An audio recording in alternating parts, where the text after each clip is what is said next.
received a series of beautiful emails from somebody in a different country. So their first language isn't English, but then I can't speak any of their language. So I'm actually going to try and read this out as best I can, but my apologies in advance for all the words I get wrong. So it's, Dear Admin, I am Phillipa Singzanzi from Thailand.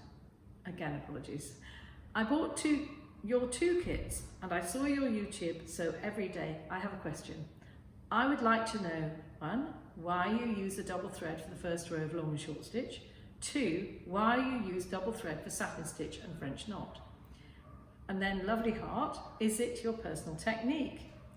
Or because you use linen twill as a base? I love your YouTube very much. I decided to buy your kit because of your YouTube. Please answer me via email in order for the inaccurate information, because I am on the step of adjust myself with English accent. With great respect to my teacher, Phillipa Singzanzi, I think it is. Honestly, this was just such a lovely thing to receive. So I replied, get my reply to her, Dear Phillipa, what a beautiful email. Thank you for making my Monday morning a joy. I find that the double thread mimics the thickness of a single strand of thread as spun by professional, mostly male master craftsmen of the time around 1690, where I based the techniques of many of my designs. This is me speaking, of course. Later embroiderers also had some homespun wools, mostly spun by amateurs, and they were often female. Unlike the individual skills of past textile professionals, they often designed the design, spun the wool, and wove their own linen. In all times, the embroiderers could only stitch with the materials available, and this double thread to single means that our embroiderers can now mimic the embroiderers from the past. So what I'm saying to her is that although I don't see any use of double thread in the 17th century, the wool was actually larger scale than it is now on the edge of the piece, or they stitched more, so they would stitch the single thread again and again and again over the top, again and again and again. And I also actually have a technique where I often use in my more recent kits, where I have a double thread and then work a single thread over the top to get that really raised edge, for example in Lady Anne's Flowers. I've said use the single thread for the second and all later colours. Using that gives a subtlety to the shading and a delicacy to the other stitches once the double thread is in place. So you're really, it's like a colour wash for watercolour artists. You put the double thread in as your main base and then add the detail to that.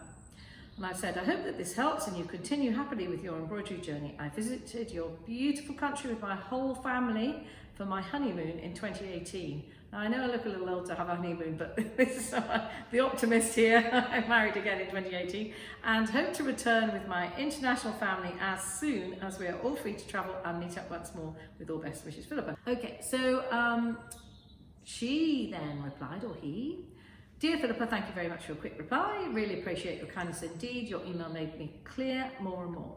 I watch your YouTube video every day via 55-inch smart TV. Oh, it's bigger than mine. I really fall in love with Crewel work embroidery very much. I saw this kind of work from the internet. I invite Anna Scott from Australia to teach at my studio for 5 years. One time a year, Anna introduced Crewel work to me. This is good news because Anna's a fabulous, fabulous designer and teacher. If you have a plan to go to Thailand, please inform me. We're happy to take care of you and your family. I'm there with you. I'm there. I'm coming. And nothing like the local to know where to go and what fun we can have. Anyway, she said, please do take care. Please do teach us via YouTube again and again, especially long and short stitch in various shapes. That is a good thing. Now, Karen, round corners, long and short stitch, round corners, how to do that hare's bottom that I was just showing you before. That would be a good thing. Okay, she says, or he, when you wake up in the morning, please remember that your teaching via YouTube make a lot of people around the world gain more and more knowledge more and more. I wish you and your family healthy and safe from COVID-19. Or I wish I have a chance to meet you personally one day in the future with a heart, great respect and a star, that thing. I have made a friend for life, I hope. I really want to see you. I'd love to host you in my own country as well and show you the delights of the Lake District, although you'd have to wear woolly clothes. I really love the artwork in the temples that I visited in Thailand, and just how delightful everybody was and how welcoming. And thank you very much for reaching across from the other side of the world. And if there's anybody in other countries that are sharing our passion for crewel work and embroidery in general, please get hold of us and share some of your culture with us, because crewel work really does embrace all cultures from the way Britain traded throughout the world in past centuries. Thank you very much.